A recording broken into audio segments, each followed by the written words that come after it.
Hi hello everyone. இன்றைக்கி வந்து Saturday morning vlog. இன்றைக்கி பார்த்திங்கன்னா ஹாஸ்பிட்டல் போயிட்டு ஓபியெல்லாம் முடிச்சுட்டு வந்து தான் குக் பண்ண ஆரம்பித்தேன். கிச்சனுக்குள்ளே வந்ததும் ரைஸ் ஊற வச்சுட்டு காலிஃப்ளவர் வந்து குழம்பு வைக்கலான்னு சொல்லி காலிஃப்ளவரும் எல்லாம் க்ளீன் பண்ணி வச்சுட்டேன். ரசத்துக்கு வந்து தக்காளி ரசம் வைக்கலாம், ரொம்ப நாள் ஆயிடுச்சுன்னு சொல்லி தக்காளியும் வேக போட்டுட்டு ரசத்துக்கு எல்லாம் ரெடி பண்ண ஆரம்பிச்சிட்டேன்.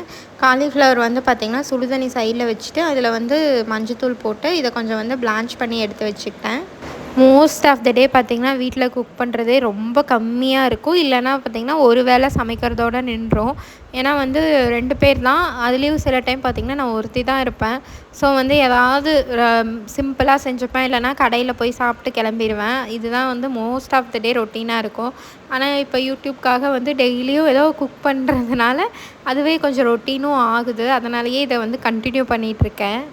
சைடில் தக்காளி ரசமும் தாளிச்சிட்டு காலிஃப்ளவருக்கு வந்து எல்லா கிரேவியெல்லாம் எடுத்து ரெடி பண்ணி வச்சுட்டேன். சரி ஃப்ரை மாதிரி பண்ணிக்கலான்னு சொல்லிவிட்டு வெங்காயம், தக்காளி, இஞ்சி பூண்டு பேஸ்ட்டு எல்லாம் போட்டு ஃப்ரை மாதிரி ரெடி பண்ணிக்கிட்டேன். ஏன்னா இது வந்து மதியத்துக்கும் நைட்டுக்கு மட்டும்தான்.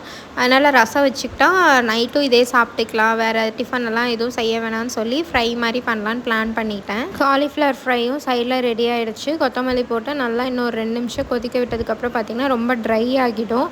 அதுக்கப்புறம் மதிய சாப்பாட்டுக்கு ஒயிட் ரைஸு, காலிஃப்ளவர் ஃப்ரை, அதுக்கப்புறம் வந்து ரசம். இதுதான் வந்து சாட்டர்டே மெனு.